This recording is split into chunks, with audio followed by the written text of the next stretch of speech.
2026-2027 budget is under serious, sharp criticism from the opposition, from civil society, and the like. And one of the things that you have been championing so much has been the adoption of zero-based budgeting against incremental budgeting. They said this is a bloated budget. I'd like to get it right from you where we are at with the adoption of zero-based budgeting against incremental budgeting before I ask the second question after that. Thank you very much. First of all, let me point out that a lot of comments, negative comments around the size of the budget is informed by, I think many of these people who are commenting have not looked at the details of the budget to just determine what has cost the budget to go to 4.8 trillion. If you look at the budget, you'll realize that the one line that has the highest increase is the line that we call CFS, or Consolidated Fund Services.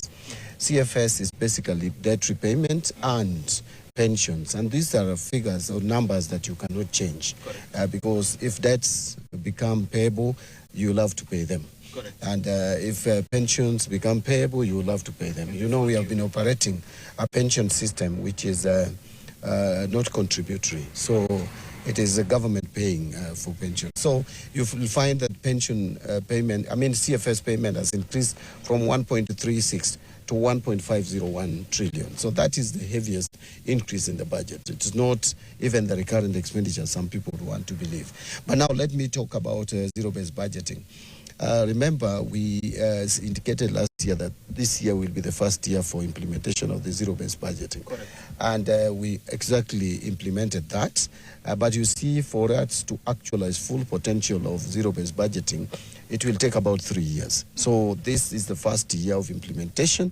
There are still challenges, but I am happy that largely we prepared our budget based on zero-based budgeting, where every expenditure was justified before being captured. And that is why you will see, for example, in certain state departments like energy, we have reduced the budget for energy significantly to now only 35 billion. Why?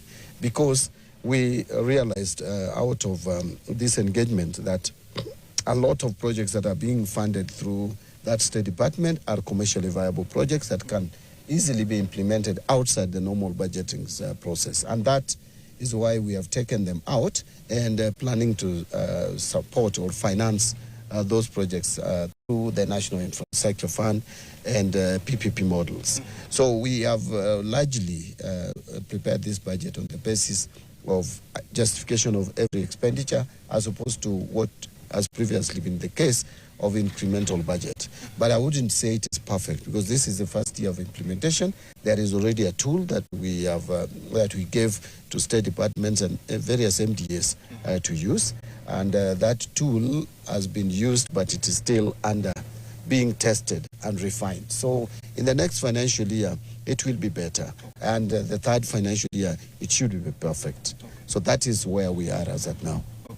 Great. The reason why I was asking about the adoption of zero-based budgeting is because you have also been a proponent of doing away with supplementary budgets. And we have seen that in the last financial year, you've only had one supplementary budget. Do you foresee a time when we will not have any supplementary budgets, given the size of the budget, particularly in this 2026-2027 financial year? Yes, I've actually been a proponent of proper planning. And I've said before that the problem that we have in our budgeting process is that we are not linking plans to budgets. And that is why in my speech today, you will hear a lot of emphasis on planning and what we intend to do and introduce the planning bill. Remember, in this country, we have laws governing public finance management. We have laws governing procurement. We have laws guiding or guiding on asset management, but we don't have any law on national planning. And so that is a law that we are going to introduce this year, so that we can have proper plans. Because again, if you don't plan well, then you cannot have a good budget and even a good financial plan. Now, that is one thing that we are going to do. But I want to just point out that last year, if you noticed, we tried as much as possible to capture most of expenditure and align the budget to reality. And that is why, if were it not for some disruptions that we have seen, especially the war in the Middle East and a bit of underperformance of KRA, we were literally not going to have, there was going to be no need really for supplementary budget. But we've done one supplementary budget. We may bring a second one, but the second one we are bringing is just to align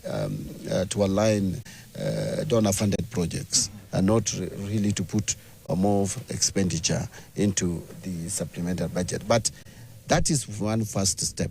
In this financial year, I am looking at a budget that if we have to do supplementary budget should be one.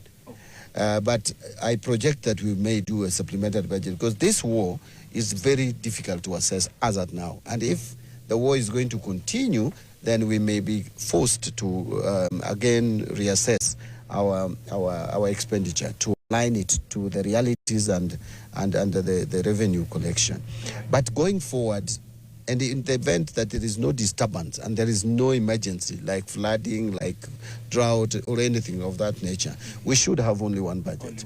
In the event we have some disruptions or shocks, whether internal or external, then obviously supplementary budget may be necessary.